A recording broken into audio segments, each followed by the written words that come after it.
Let's see, are we on?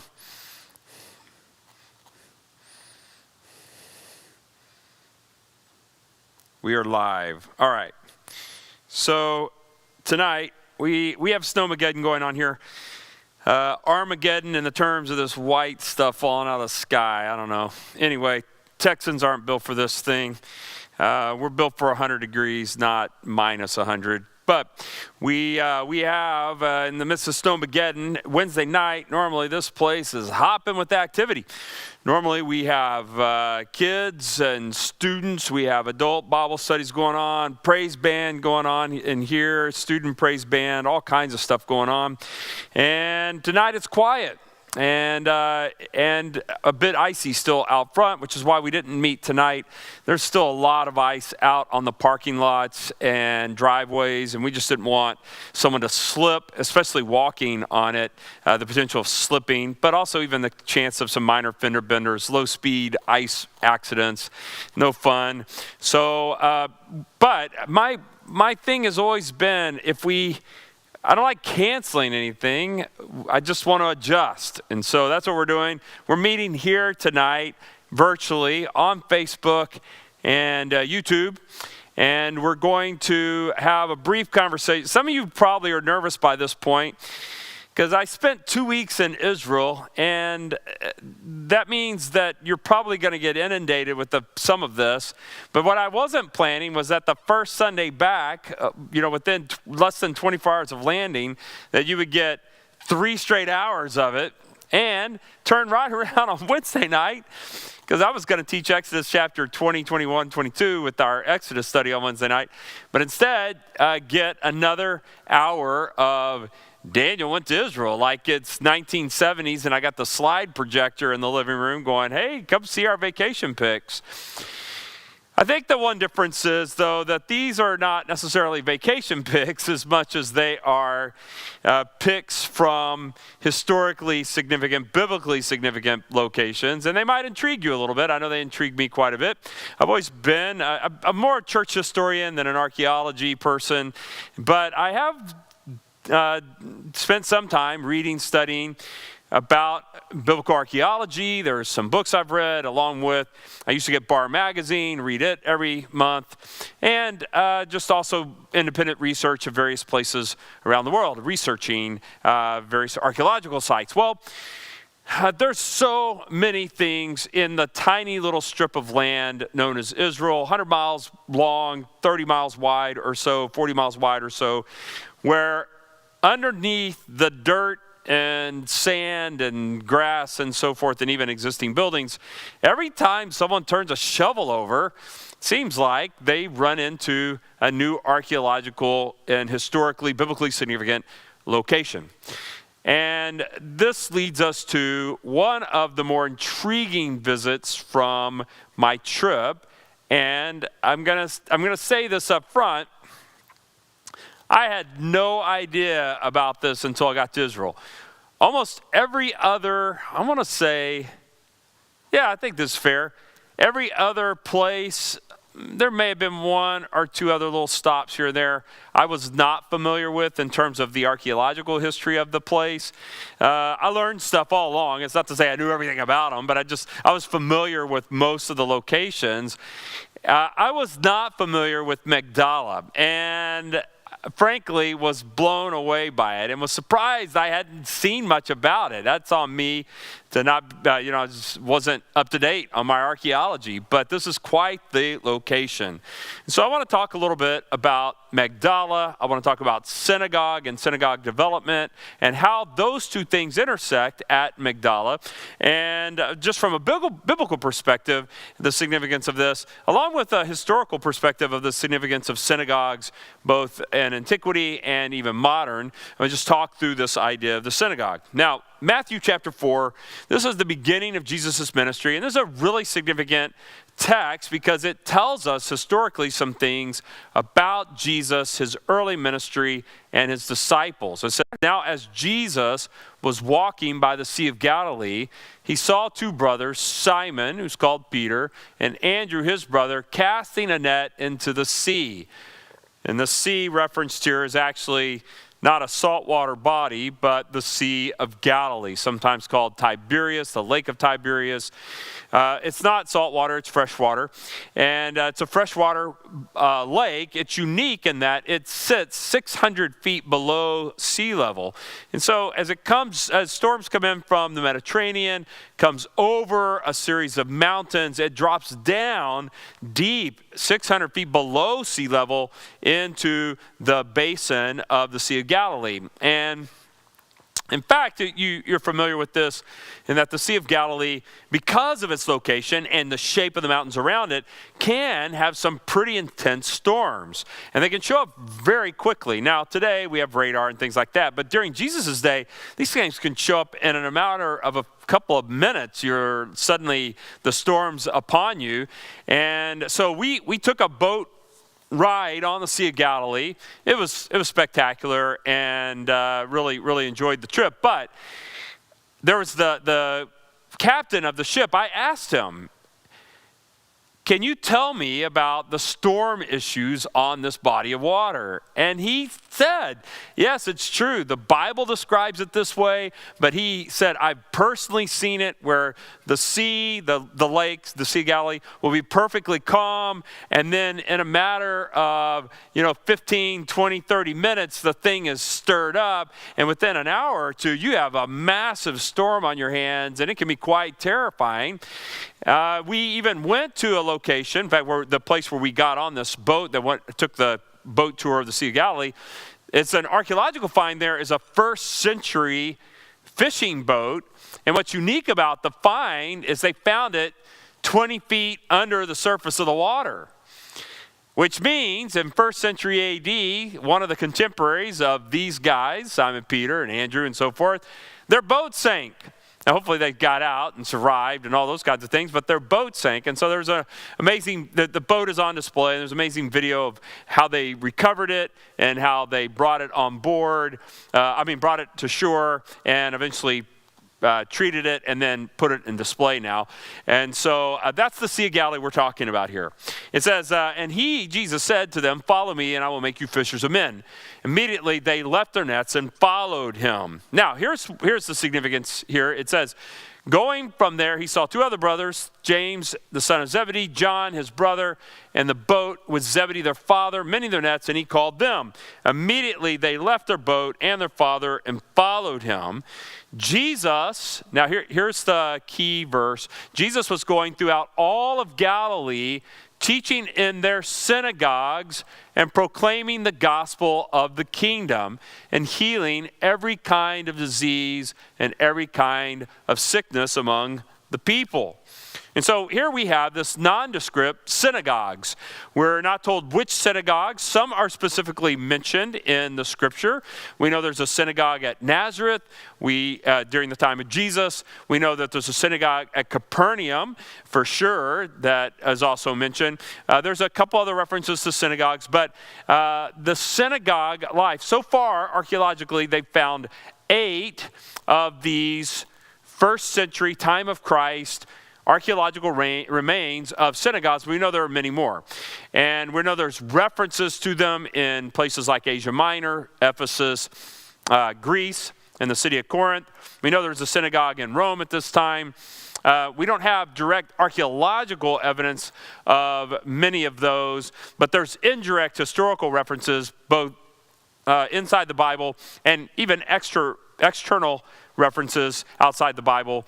It was places like Josephus who describes the synagogue life. I think he exaggerates in a few places. I read that he said there were 300 synagogues in the city of Jerusalem alone. And there's no way there were that many, but there were quite a few. And this surprised me. We'll talk about that momentarily.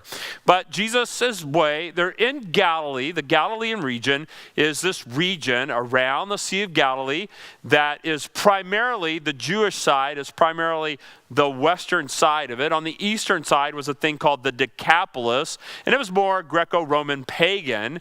And one of the Decapolis cities, Bethshan, actually sits on the western shore of Galilee, far southern western shore. But the rest of them are on the eastern side of the Sea of Galilee. There's 10 Decapolis cities. We went to a couple of them, Bethshan. We also went to Hippos, and those are two of the Decapolis cities from the time of Christ. But on the western side, there are about, Josephus tells us, there's about 200 little town cities all around the Sea of Galilee.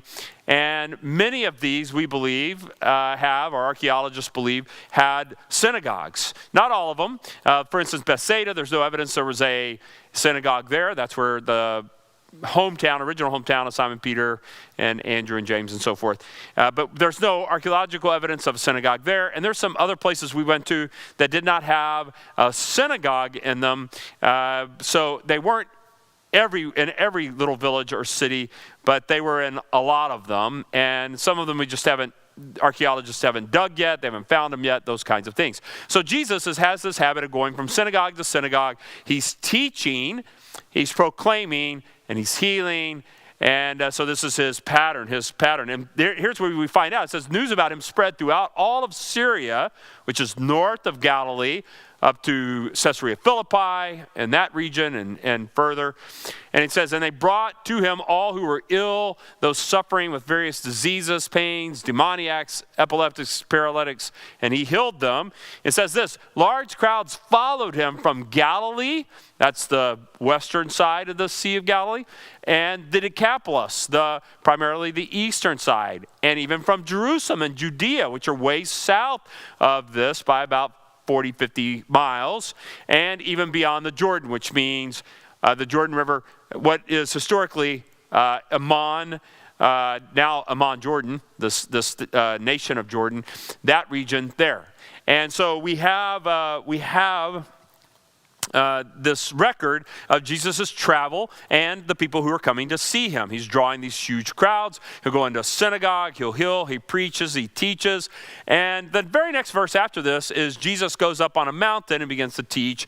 And the historical location for the Sermon on the Mount is in this very area, just not far from Bethsaida, not far from Capernaum. There's a region there, there's a church denoting the location. Whether they have that location exactly right or not, it's hard to know. But there's a church on a hill, and below it is this very grassy area. And the church is the church of the Sermon on the Mount. And so that area is all on the northern shore of the Sea of Galilee. We'll talk about just a minute. Now, I want to talk about the history of the development of synagogues to begin with. Now, amazing visit was to this place called Arad.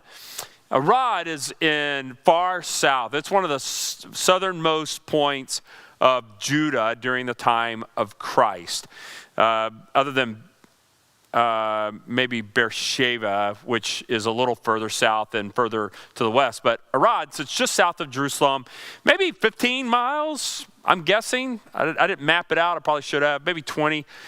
And Arad is unique in that it's I probably should have put some more pictures in here, and I took this one fast. It was freezing that day and pouring down rain. So I was not in a picture-taking mood. My hands were shaking, it was so cold. But anyway, so that picture may look kind of random, but at Arad, they got tired of having to travel to Jerusalem to go to the temple. And during the time of Hezekiah, around 700 BC, we think somewhere in that time range is the idea. Archaeologists think that around that time period, Arad developed this idea of they wanted their own localized place of spiritual and of worship, those kinds of things. And they built, this is pretty incredible, archaeologists discovered at Arad, there's a Holy of Holies here. They replicated the temple in Jerusalem. Now, it's a tiny miniature compared to Solomon's temple that was there until 586 BC when it was destroyed. But there's a miniature of it built at Arad. And we think what happened was that during Hezekiah or maybe Josiah, that reform movement came, and they came and shut this down. It's like, you guys can't be doing this. So archaeologists discovered this. This is a replica here in the picture. I saw the actual, we saw the actual is in the Israeli Museum in Jerusalem. And so they put replicas out. This is not uncommon at these dig sites. At an archaeological dig site, you'll see something that's like, wow, that's really cool looking, but you'll read and you'll find out it's a replica because they're not going to leave an important archaeological item sitting out for people to look at, touch, and even still. That's 2,700, in this case, 2,700 years old. So the actual Holy of Holy items are reassembled in the Jerusalem Museum, in the Israel Museum in Jerusalem, and you can see it there. We saw it there. I have pictures of it. I didn't want to bore you with that. But that leads to this thing about synagogues. So it's clear during the First Temple period, 900 to 700 BC, something like, or 600 BC, that 300-year window, the First Temple period. And then the Second Temple period is 500 until 70 AD, 500 BC to 70 AD. But during the First Temple period, it becomes clear that worship by Jewish people surrounding the area had emerged in places as a way to not have to travel to Jerusalem, very hard travel, especially in the First Temple period. And what happened, though, was syncretism took place. And what I mean by that is, there's this Holy of Holies, which seems on the surface like, okay, that's probably not proper because the right Holy of Holies has the Ark of the Covenant and it's up in Jerusalem. But what's going on here is they would syncretize, there was syncretism taking place where they would put local pagan deities from the surrounding area of Arad and put it in the Holy of Holies. Of course, that was happening in Jerusalem as well. And so Hezekiah during his reforms, and probably Josiah during his reforms, he tried to squash these kinds of things. We think that led probably to the kind of undoing of this location here in terms of worship. Now, in 586 BC, the city of Jerusalem's destroyed, the temple's destroyed, right? And the Jewish people are carted off into Babylonian captivity. And it's during Babylonian captivity that we think the idea of synagogue begins to emerge. This idea of synagogue is this localized gathering of Jewish people, and it was used for worship, it was used for education, it was used for, there would be reading of the scroll, reading of the Torah, these kinds of things. And we believe, that archaeologists believe, that this was developed during that Babylonian captivity. Now, they come back into the Holy Land. The oldest archaeological and historical reference to a synagogue is from 3rd century BC, 250 BC, about 250 years before Christ, in Egypt. That's the oldest archaeological reference right now, that we have right now, is in Egypt. And it developed as a synagogue, as a place for Jewish people to gather, worship, those kinds of things, because they were so far from Jerusalem, and it allowed for that. But there was a lot of strict protocol with these things, and it prevented the kinds of things we see here at Arad, where what turned out to be not just a place of training and teaching, but morphed into a replacement for the Holy of Holies in the Temple of Jerusalem, and got syncretism with it. Synagogues in the post-Babylonian time period, they were strict. They followed certain protocol. They had reading, liturgies, things like that. I liken it much more like this situation in Arad. It was like some local guy goes, hey, I went up to Jerusalem. I bet we can build one of those things here. We'll do our own thing. Synagogues were different. They are much more like a liturgical hierarchical church structure, the way you would see in Roman Catholicism or something like that, where there is a Vatican and the Pope, and then there are parish churches all over the world. But the parish churches submit to, generally speaking, to the Vatican and these kinds of things. And that was the idea of the synagogues during this return from Babylonian captivity, is that this would be a way to connect or stay connected as Jewish people, Jewish identity, to educate kids, make pilgrimages to Jerusalem, to the true temple, but maintain a reporting of rabbis in these synagogues at various locations, and the officials, the religious officials in Jerusalem. That was the idea. And so the synagogues function more like a parish church versus, say, the Vatican, or if you're Anglican St. Paul's, where there's a hierarchical structure. And what we did not see in the first temple period, where when these things would emerge, they were independent completely of the temple, and a lot of times wind up with some syncretism and took off in their own way. So when they came back from Babylonian captivity, it seems that the Jewish people wanted this type of educational ability that they developed in Babylon. And as they returned back to the Holy Land, they wanted to preserve that, but to keep it strictly as an educational place, as a place of worship, but not as a replacement for Jerusalem or the temple. Now, all right, so this approach, we see this as they return. What happens is as they return, we also have what's called the diaspora. The diaspora is this spreading out of Jewish people all over the Holy Roman Empire, or the Roman Empire. Holy Roman Empire starts around 800 or 1000, but around the Roman Empire. So the Roman Empire, as the Jewish people spread out, they, especially after the Romans take over and that kind of thing. And the diaspora is this idea, Jews are spread all over Asia Minor and Greece and so forth, and Egypt, as we just talked about. And there was a desire to maintain, and so the rule was if you had 20 Jewish men who met some standards of respect and leadership, that you could start a local synagogue chapter. And so I thought that the primary purpose of synagogues during the time of Christ and during Paul the Apostle's travels was primarily for the diaspora, and was because it was hard to travel to Jerusalem every single week, and so you would want something in Galilee so that you could have places of gathering and worship if you couldn't go to the temple on given occasions.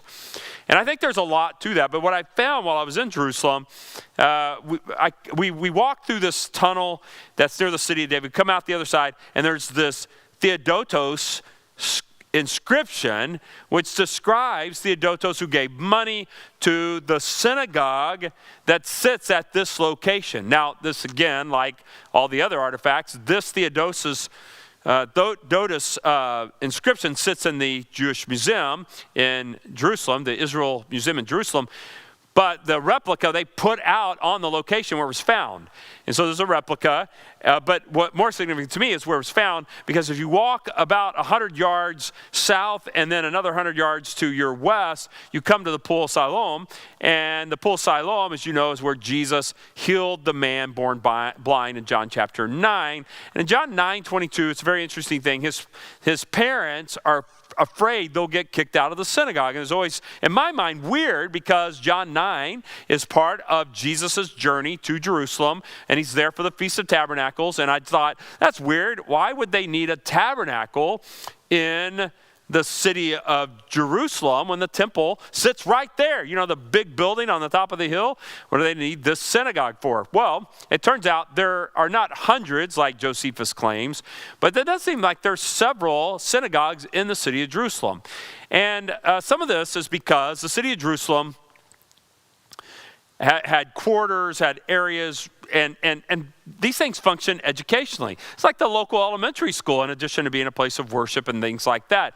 And so the synagogue, the temple, was reserved for offering sacrifices. There were some formal training there. Obviously, Jesus spoke as a rabbi there. There were other rabbis there at the temple or on the temple complex. But for the localized activities, these synagogues function in many ways as like the local school, church, worship center, educational center. Also, I think they did some ministry together. And so we find that the synagogue was so prevalent in 1st century AD during the time of Christ and time of Paul and the missionary journeys. As you know, he goes to the synagogues at Corinth and Ephesus and so forth. That is so prominent and so prevalent that there are some cities that have more than one location. Now, that brings us to the next part of this I wanted to talk about a little bit, and just kind of capturing the ideas here. Okay, so I'm just checking to see if there's comments or questions. Let me look. All right, so we're live. Okay, another 5 comments. All right, so Matthew chapter this is Jesus and Matthew chapter 28. Matthew 28 is after the resurrection. And there's an interesting statement in here. I'm just throwing this in because I want to show you something real quick. It says, but the 11 disciples proceeded to Galilee, to the mountain which Jesus had designated. Now that's interesting because the mountain is unnamed. Now you remember this text because it says, when they saw him, they worshiped him, but some were doubtful. And Jesus said, all authority has been given to me in heaven and on earth. Go, therefore, make disciples of all nations, baptizing in the name of the Father, Son, Holy Spirit, teaching them to observe all that I've commanded you. Now, while we were on our tour, the question is, what mountain is this in Galilee? Well, there's a lot of potential mountains there. Mount Meron, which we actually walked to the top of that. We parked near the top. It's just a couple of mile walk. But there's a place there that's called Vision of the Two Seas. And on a really clear day from Mount Meron, you can see the Sea of Galilee to your left and the Mediterranean Sea to your right. The day we were there, it was pretty clear. I don't know that we saw the Mediterranean Sea. We did see Mount Carmel, which if you know your geography from biblical material, Mount Carmel overlooks the sea, the Mediterranean Sea. So you can see Mount Carmel. You can definitely see the Sea of Galilee. And so that's Mount Meron. That's a possibility. But more likely is this place called Arbel. Arbel is this dominant mountain. This is when we were in the boat on the Sea of Galilee. I took this picture at sunset of Arbel. Now, the cool part is we climbed this thing, which was awesome. Great experience. Arbel, the trailhead is here. This trailhead is also significant because it is the trailhead that also leads to the path that goes from the Sea of Galilee up through this mountain pass and on to the city of Nazareth. So Jesus and his disciples, like you're walking through this path going, I bet they walked right through here. I mean, this is the same path, the same journey. And this is a bucket list, which will never happen for me, but there's a path in northern part of Israel called the Jesus Trail or the Gospel Trail. And you can walk from the Mediterranean Sea all the way to the northern part of the Sea of Galilee. I think it stops at Bethsaida, but it's about a 35-mile walk. I assume there's camping places along the way. But anyway, so bucket list item. We should take the whole church and walk for about 5 days, from the Mediterranean Sea to the Sea of Galilee and Bethsaida and walk the Gospel Trail. You walk right through Nazareth, which is really cool. Anyway, so this trailhead, and from this mountain, you can see from the top of Mount Arbel, this Mount Hermon, Hermon, if you pronounce it the way you're supposed to, but I'm going to say Hermon because, well, I'm an American. But anyway, so that's Mount Hermon there, and a lot of people, myself included, think that's the Mount of Transfiguration. It's not far from Caesarea Philippi, where Jesus was just a few days prior, and he told his disciples, some of you will not taste of death until you see the fullness of the glory of God on display. And then I think he takes the 3 disciples up on the base of Mount Hermon, and there they see Moses and Elijah along with Jesus, and Jesus transfigured. That whole event, I think, takes place here. But I took this picture while I was climbing Arbel. And so you can see Mount Hermon's not far. That's 14,000 foot peak. So it's a pretty tall mountain. All right, here's the trail I was talking about. And you walk through this trail right up through that pass there. Mount Arbel is to the left. I'm going to go that ridge there. You follow that ridge line up. But if you go straight through there, you can literally see, I think, Nazareth, the hill, Mount Precipice, is right through that valley there. And so I think that's the right mountain. I'm not perfectly sure, but I think it is. But I think you can see right through there on the other side of that ridge is the little city of Nazareth. It's, 5, 6, 7 miles, maybe 10 miles, something like that. All right, now, here's from the top of Arbel. And, all right. Wow, you can't see the Sea of Galilee quite as well. You see the Sea of Galilee. It's the body of water there to the right. It's hard to tell. The cloud covers down on it. Now, this is on top of Mount Arbel. If you look down, directly down, the town closest to the Sea of Galilee, closest to where I'm taking the picture from, that's Magdella, which we're going to see in just a minute. And as you move further around the Sea of Galilee, you come to places like Capernaum, and then you come to Bethsaida. And if you go up a little bit, about 3 miles off the Sea of Galilee, you come to the place called Chorazin. And so we went to all those places. But yeah, so this is the northern part of the Sea of Galilee. And if you go to the other side of our belt, you can see towns like Tiberias, which is on the sea, and you can see the little town, well, the remains of the town, Bethshan. And so this is all in this region here. Now, here's a map to maybe give a little bit of clarity to it. Our bell is not listed on here, but you might be able to see Magdella. You see where it says Sea of Galilee? Just to the left of that in the orange, it says Magdella.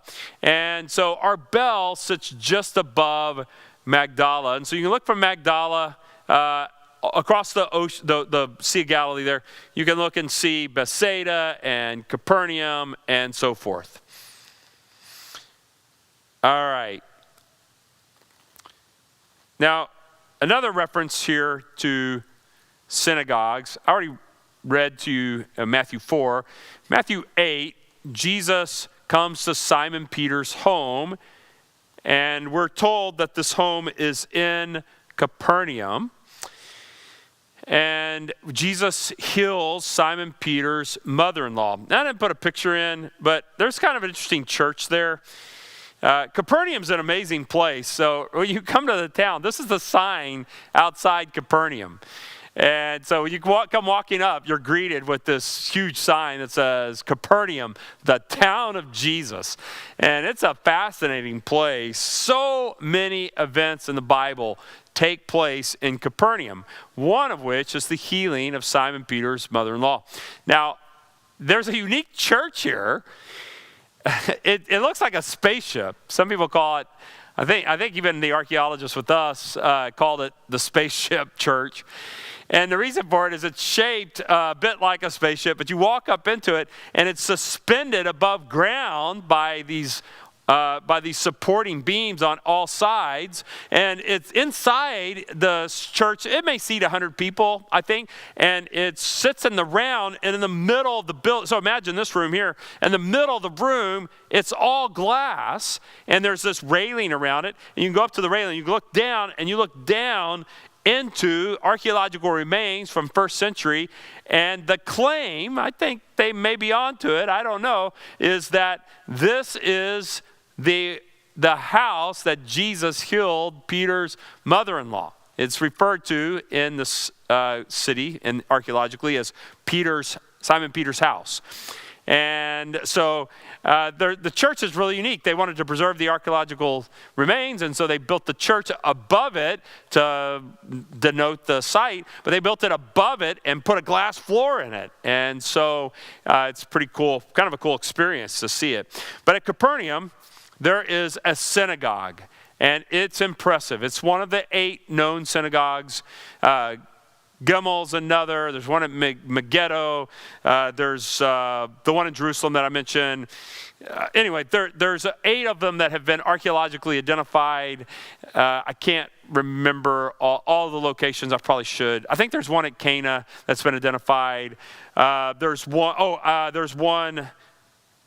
The name of this little town I've lost. But anyway, so there's 8 of them. We probably saw 5 of the 8, I think. Maybe we've seen 6 of the 8. But this one at Capernaum, now this is a pretty big building and pretty sophisticated. You see the columns there at the end. However, this is a 4th century synagogue, and if you look at the side view of the base of it, there's a balsamic rock structure to it, and then built on top of it, you see this limestone. That bottom, those black stones at the bottom, was the original synagogue from the time of Jesus. And instead of just tearing it down, they just built the new synagogue on top of it.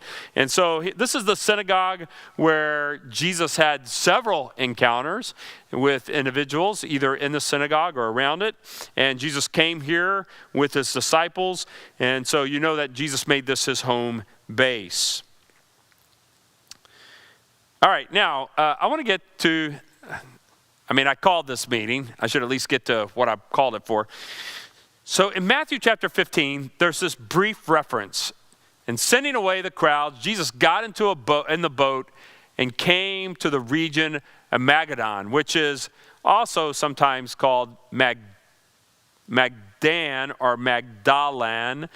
So this region of Magdan or Magdallan is likely a reference to what we now call Magdella. We know that it's not very familiar to us. This is the only biblical reference to it. However, there's zero shot that Jesus wasn't a regular at this synagogue in this town, because it sits 3 miles from Capernaum. And we already read in Matthew 4 that Jesus went to the synagogues throughout the region. This is a beautiful synagogue. I can't imagine. And we even have here that Jesus came into the region of Magadan or Magdella. But we aren't told he was in the synagogue here. But I can't imagine, again, he's right here. We know he's in this region. And this is also if you come from Nazareth and you walk through that valley I showed you by the Arbel, the mountain there, Arbel, you would come straight up to Magdella. Oh, that reminds me. Let me go back momentarily. I made a critical mistake. This is the top of Arbel, and the archaeologist with us, he makes the argument. By the way, this guy is ridiculously smart, and his experiences are it's pretty amazing. We're in the Israel Museum in Jerusalem, and he goes, "Oh, you see that? Behind the glass, an artifact from some dig site." He goes, "Let me show you the picture when I found that." So yeah, there's items in the Israeli Museum, archaeological items on display that our guide found. And then we would be at a place, and we're at, as an example, Shiloh. Shiloh is the place where the tabernacle first came, or the temple of the tabernacle, but I think it had foundations to it. When it first came, when they first settled, that's where it went. And you remember this event? That's where Eli finds out that the Ark of the Covenant got stolen, and he falls over and dies. That entire event takes place there. Some other events take place at Shiloh too, but. He's talking to us about it. He goes, "Yeah, last year I was digging right there, and I was here for 4 weeks helping this guy dig in this site, and we found this in this spot." And then we'd be at another site. He'd go, "Yeah, 3 years ago I was digging here, and I found this, and we helped discover that." So yeah, it was pretty crazy. The guy's been all over, dug multiple sites, pretty amazing stuff. But I wanted to mention to you, he is convinced that when Jesus in Matthew 28, verse 16, it says, Jesus said, "Meet me at the mountain that I've designated." He thinks Arbel is the mountain. And I can kind of see this because this overlooks Magdella, but Capernaum, but also the area known as the place of the Sermon on the Mount, which would be in this region. And so when he says to them, "Go and teach all that I've commanded, go teach everything that I've taught you, you go teach them," he's looking out over this region of all the places he taught, the Capernaum and Magdala and Bethsaida and the Sermon on the Mount, the feeding of the 5,000 is in the same region. John 21 and his encounter with Simon Peter and John on the shore where he makes them breakfast. All of these things take place in this area right here. And so I could completely understand why Jesus would tell them, "Meet me there." And then he basically looks out over the Galilean region from Arbel and says, "All the things I taught you here, I want you to take all of those things to the whole world." So the archaeologist with us thinks Arbel is the location of the mountain mentioned in Matthew chapter 28, verse 16. The mountain is not named, which isn't surprising. Arbel really would not have been a prominent mountain to be known by, but if that's the case, this is the tallest peak in the area, and it has a stunning view, as you just saw. This is Arbel from the Sea of Galilee. It has a stunning view from the top. Now, the climb up is pretty creative. They have these metal handholds in several places because it's pretty steep. And so there's a couple of places where climbing was, it was pretty challenging. It was good. I liked it. It was fun. I'd do it again in a heartbeat. All right, so, we talked about Capernaum. Now that leads us to Magdala. Now, again, I've done some study of archaeology, like the Capernaum pictures. I saw it in person. I'm at Capernaum going, this is just like the pictures. The church over Simon Peter's house, like, this is just like the pictures. The same with some of the other places we went. There's a lot of places we went. I was like, yeah, this is just Arad, Beersheba. This is just like the pictures in some of those cases. Some of them were more dug out than I remembered from the pictures, which my pictures are about 25 years old that I had from an archaeologist I bought online.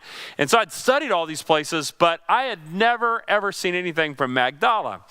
So on the fifth or sixth day of our trip, we do baptism in the Jordan River, which was way cool. And then we went from there to Magdella. And I was like, all right, what's Magdella about? Well, and here's what the way it works. Magdella is on the Sea of Galilee, and it's a beautiful spot. I showed you the picture of our bell at sunset. So Magdella, that picture is looking right over the top of Magdella. And so, investors came along and went, what would be a really cool thing to do is build a hotel right here. So they start digging for this hotel, and as always happens in Israel, you're putting in a road, you're putting in a new house, a building, you uncover archaeological remains. Oh, by the way, the most common ubiquitous item in Israel is broken pots of shards of clay pots. It's everywhere. It's ubiquitous. People, it's in their backyards. They're everywhere. And a lot of these pot shards date from, 1st century BC and stuff like that. It's pretty amazing. But anyway, so they're digging, and they're like, whoa, we got to stop digging. 2009, this is 2009. They're putting in this brand new hotel, which they finished. It's really pretty.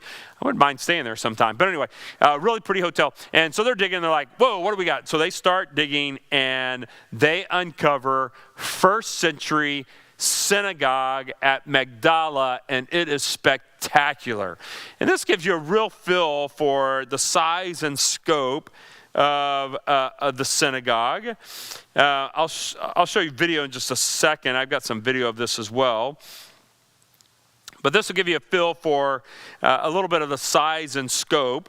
The hotel there, you can see the hotel on the left and the back side of it. That's actually the foyer to the hotel. And then the hotel rooms, they run, if you go like on the other side of that glass wall, there's a wall there. And then you go on the other side, the rooms run on both sides. So you can literally stay in the hotel and then, I don't know, 7 o'clock at night, you're bored. I guess you can walk out and check out the archaeological remains in the middle of the night. I don't know. I didn't check on that, but I assume you can because it didn't look like it was walled off or anything. Now, while they were digging here, this is what they found. They found this amazing, this is called the Magdella stone. And this is the place where they would read the scroll, either sitting or standing. There's a dispute over whether this was meant for sitting or standing for reading. As you know, that Jesus stood and read at the synagogue in Nazareth and then sat down after handing the scroll back to the attendant, sat down in order to teach. So probably standing would be my guess. I should put a bunch of up close photos of this thing. I didn't. But on one side, you have a couple of Star of Davids on one side. But the most striking piece is, and I didn't put it in the picture here, but etched into this thing is a menorah. And the idea here, I think, is a replication of the holy place. To give it a sense of the sacred, they included this menorah to make it feel almost like we're being brought into the holy place in Jerusalem. In fact, the city of Jerusalem, at this point, synagogues were built basically facing whatever was a convenient direction. So when you came on this one, you come in, it faces the Sea of Galilee. But after the destruction of the temple in 70 AD, the tradition was all synagogues in that area were built facing Jerusalem.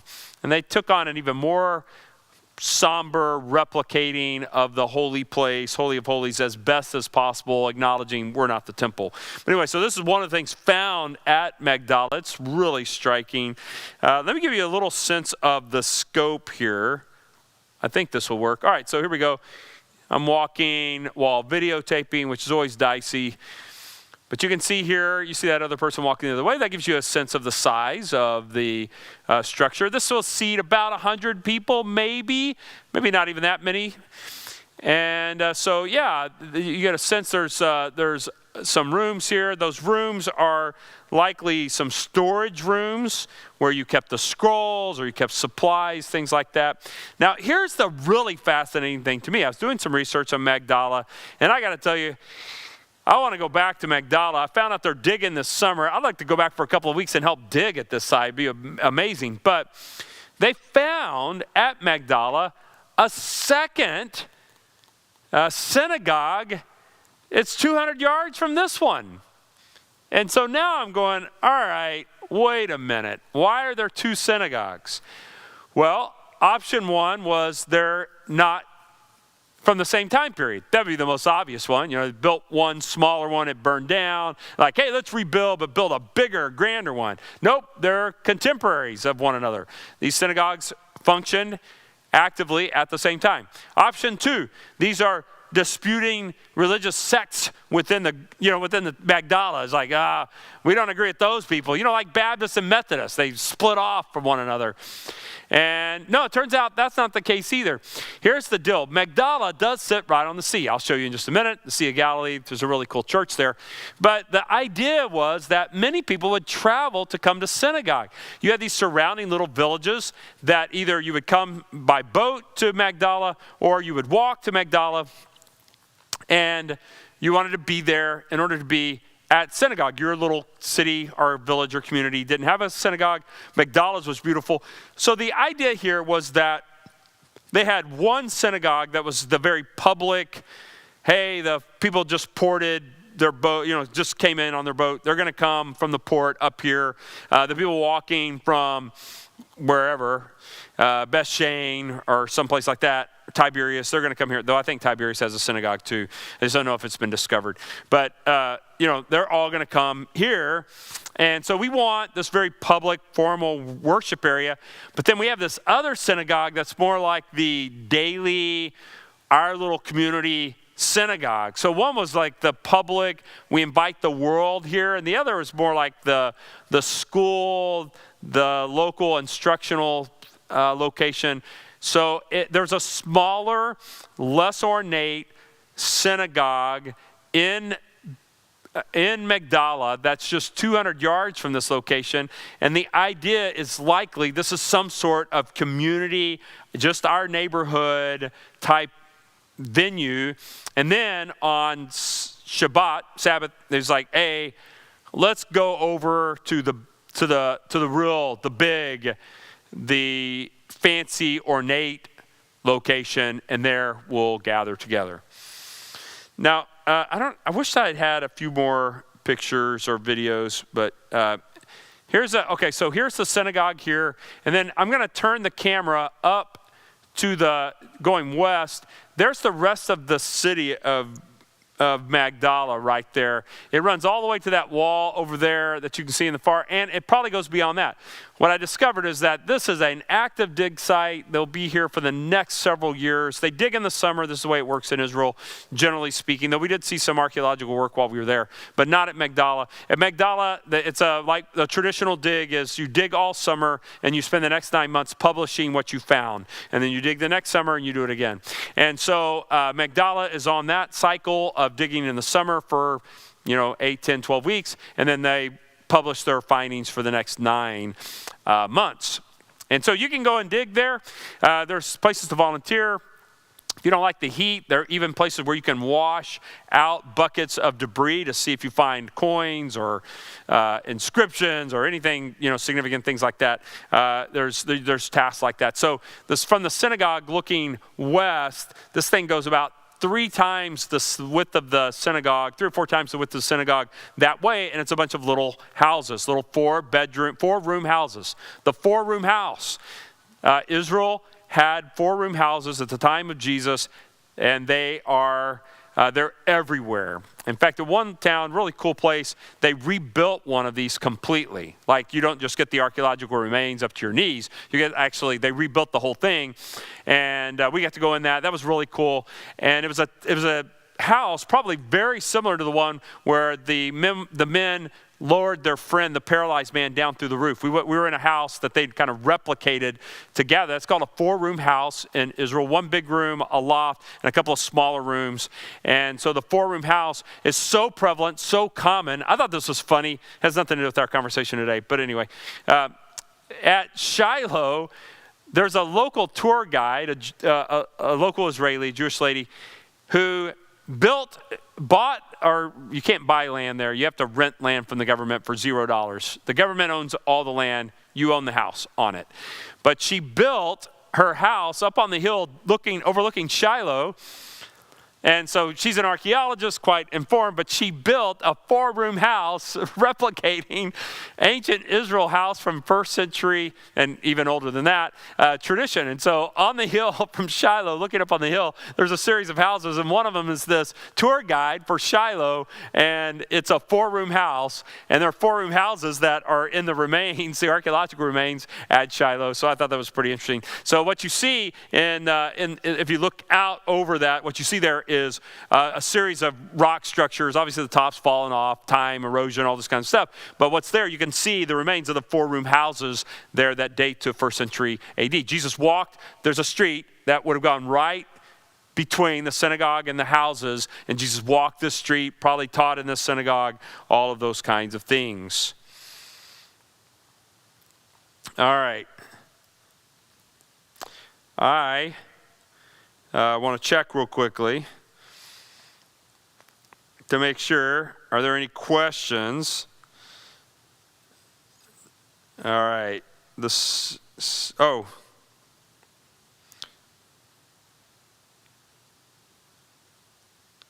Okay, I don't see any questions. All right, so the one other thing that happened at Magdella that is really intriguing is you and I know the town of Magdala not because of Matthew, this random reference at the end of Matthew chapter 15 where it's mentioned as just a brief statement that he came into the region of Magdala, Magadan. But the reason we know Magdala is because there's a woman in the ministry of Jesus' life who Jesus, we're told, cast 7 demons out of her. And her name is Mary Magdalene. Now, Magdalene is not her last name. It's like Joseph of Arimathea, right? The guy involved in the burial of Jesus. Or Judas Iscariot. He's from Issachar. So this second name is not a name, but a location. Mary the Magdalene, Mary, the lady from Magdala. That's what her name means. She is from this town. Now, we have no record of the specifics of her healing. I suspect, though, the implication is probably that Jesus healed her here, would be my guess. I mean, I don't know that she'd be randomly walking around other places. She might have been, but I think she's from here. I think she lived here, and I think it's very likely that Jesus healed her here. We're not told that for sure, but I think that's pretty good assumption. If not here, it's not far from here, but she was from here. So our familiarity with Magdala is primarily because of Mary Magdalene. Now, why Mary Magdalene? Well, because the moniker is necessary to keep us from confusing her from all the other Marys. There's Marys that are parents of some of the disciples. There's Mary, the mother of Jesus, and there's Mary Magdalene. And so to prevent the confusion, the little moniker Magdalene, Mary the lady from Magdala, Mary the Magdalene, is a moniker put on there. And she's mentioned, as you know, many, many times in the Bible. And in fact, she is the first person to see the empty tomb and the first person to see the resurrected Christ. She comes from this little community. Now, so this really has, all right, sorry. I'm going to back up for just a second about these synagogues. So what is the idea here of synagogue life? It was the idea of community, education, worship, Torah, reading of the Torah, reading of the other books, Isaiah and so forth. And this would be a place where people would come regularly to hear the word read, to hear it explained by rabbis, for rabbis to teach and instruct. This was a place where the community really was built around this. And then at times they would pilgrimage to Jerusalem in order to go up at Passover or at Feast of Tabernacles. And the reason this is so significant is this particular synagogue, no one even knew it was here until 2009 when they were building this hotel. And so I find this really striking. One of the cooler visits, one of the cooler dig sites in Israel, in my opinion. It's really pretty amazing stuff. Now, the one other thing, though, that happened is that when this was found, there was a church, or there was a group that said, you know what would be cool is to put a church here.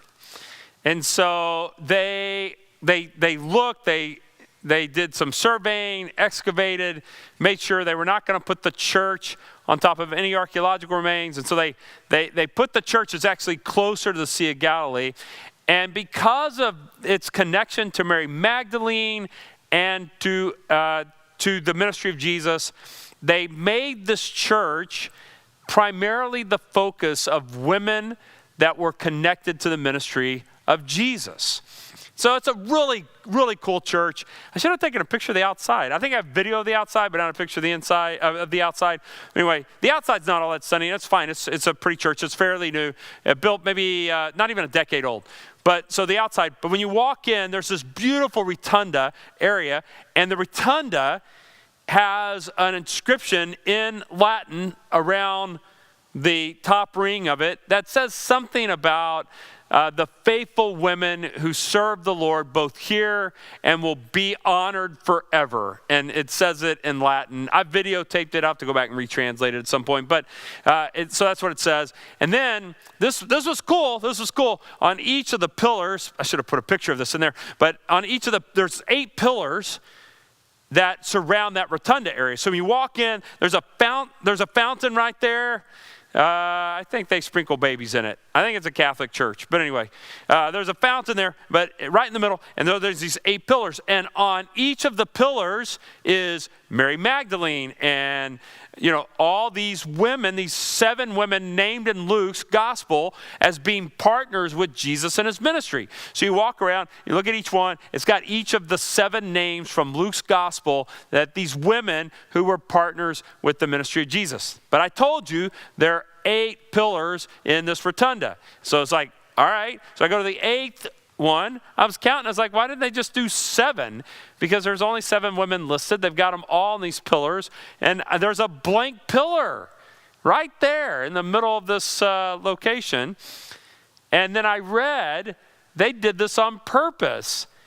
The 8th pillar is blank because it represents all the faithful women from the time of Christ to today that, like the 7 women named on these pillars, have served him or continue to serve him faithfully even now, which I thought was really cool. I thought it was very touching. Now, the other thing, because of the focus on this, there is, so you come in the rotunda, you go down, and they have this small auditorium, very small room, not auditorium, kind of a reflective prayer room is what it is. And someone has painted a mural on this wall that is just spectacular. You remember the story of Jairus and his daughter? Jairus' 12-year-old daughter is sick, and she ultimately dies. Jesus brings her back from the dead. But on his way to Jairus' daughter, to check on Jairus' daughter, a woman with a bleeding issue reaches out and touches the hem of the garment of Jesus. Remember that story? And Jesus stops everyone and he says, someone touched me. And Peter's like, Master, there's 1,000 people pressing on you. What are you talking about? And he goes, no, the power went out from me. And it turns out, he turns and looks, and here's this woman. And in fact, here's a bit of a close-up of this. I thought this was really striking, the photo of her touching the hem of his garment. And the moment they've captured it like this, I doubt light was involved in it, but it does communicate quite a bit. That here, this woman's hand, you can see, she's been tortured for decades with this illness, and she touches and immediately she's healed. And you might remember Jesus blesses her, and it's a very touching moment. I think it's one of the more touching moments in the Bible, honestly. And so this church is focused on women, the women in the ministry of Jesus, and the ministry that they had to Jesus, the ministry Jesus had to them. And so because of that, they have this prayer room, and it was a very touching experience. You go down there, there's a nun there. She goes, "We're here to point everyone to Jesus." I mean, it's like unbelievable evangelistic message. She goes, "We want to point everyone to Jesus. Not everyone's going to experience healing like this lady did physically, but Jesus heals the whole person and ultimately heals us forever." I mean, she's just pouring gospel message out about, we're all about Jesus. Put your focus on him. Anyway, it was really, really sweet. She was a gentle-hearted, very gracious lady. And our group, we had a chance to pray just on our own, quietly here for a little bit. It was really, really a sweet moment. Okay, now, I'll finish with this, all right? Because I'm all over the board here. The church itself, though, this is genius, all right? So the church itself, I'll show you the picture. This is the inside of the worship center, or the sanctuary or whatever. All right, so the pulpit is a boat, okay? And it's hard to see in this picture, but that glass front, I should have put another picture in here, but if you walk up to the pulpit, you can actually walk up on the stage. If you take a picture out of the glass, it's looking over the Sea of Galilee, and you can see it better. If you're in the room, you can see it's obviously the Sea of Galilee. But here's what I thought was absolute genius. If you're standing there, you can see the Sea of Galilee. You kind of look over the boat into the Sea of Galilee. But if you sit down, the boat, because of the rise of the horizon, the boat is floating on the Sea of Galilee in terms of the optical illusion. And so this is spectacular. The preacher or whoever's speaking can stand behind the pulpit of the pulpit, and it looks like they're teaching from the Sea of Galilee from the boat. That's genius, I thought. And you notice the little sail they have is a cross with the draped, so it's kind of a mix of the sail of the mast or whatever of the boat and the cross of Christ. The whole thing's genius. So I thought this was one of the cooler places to visit, and I realize that has nothing to do with archaeology or synagogues, but it does have to do with Magdella, and I thought this place was one of the coolest places to visit. And if you ever go to Israel, make sure you go and spend about 3 or 4 hours hanging out at the archaeological remains, reading about all the stuff they found. Go down to the Sea of Galilee. There's a port, an ancient port there from the time of Christ. And then come to this church. Go into the church, go into the lobby there, and actually have these 4 little rooms with paintings of events from the life of Christ on the Sea of Galilee. And I could have put those in there too. But there's murals on all these walls of Jesus calming the sea and so forth, of these events that happen either on the shore or on the Sea of Galilee itself. And so they have these 4 little rooms, they're kind of prayer rooms that continue the theme of the Sea of Galilee. The whole thing that's very modern, but it's spectacularly done. And so you have both old and new in this one site. All right. Oh, okay. Now, bringing this all together. Synagogues were developed, like I said, during the Babylonian time period. They take off around 3rd century BC. And by the time of Christ, they're everywhere. All over Galilee, all over Judea. They're all over Asia Minor, places like Ephesus and so forth. We know they're in Corinth, Thessalonica, all these places.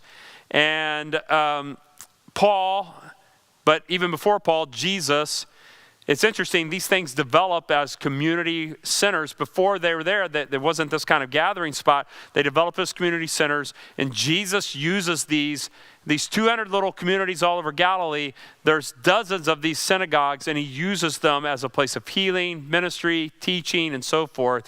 And then Paul follows his pattern on his missionary journeys. He goes first to the synagogues at each of these places. Remember, he goes to synagogues in Asia Minor, the Poseidon in Poseidon Antioch in Asia Minor in Galatia. He goes there. There's a synagogue at these locations, and he teaches in the synagogues, all those kinds of things. And so the significance of the synagogues and their role that they played and their preparation for both the coming of Jesus and then ultimately the gospel reach around the world is that these synagogues became the launching pad for the ministry and message of Jesus Christ. And I just love Magdella because there, just not even 20 years ago, someone put a shovel in the ground and went, there's another one of these synagogues. And this is a stunning archaeological find, a stunning location to visit. And so, again, I'm the 1970s dad with the slideshow in the living room, shag carpet on the floor, you know the look. Anyway, going, here's our pictures from the Grand Canyon. I'm sorry about that, but I didn't want us to not do anything tonight. You guys have been iced in. You're starting to go stir crazy. I know, cabin fever struck. And I just want to share a little bit about the historical significance of these things. And so when you read in the Bible in Matthew, where it says in Matthew 4, he's going to all the synagogues in that region. We have this archaeological evidence to show there's synagogues all over this region. Jesus is almost guaranteed that he taught in this synagogue, and I think may have healed Mary Magdalene somewhere right near or in front of or in this town of Magdella, in this location where he cast the 7 demons out of her. And so this is a really stunning location, and I thought it was a deeply meaningful visit. All right, well, that's our Wednesday night.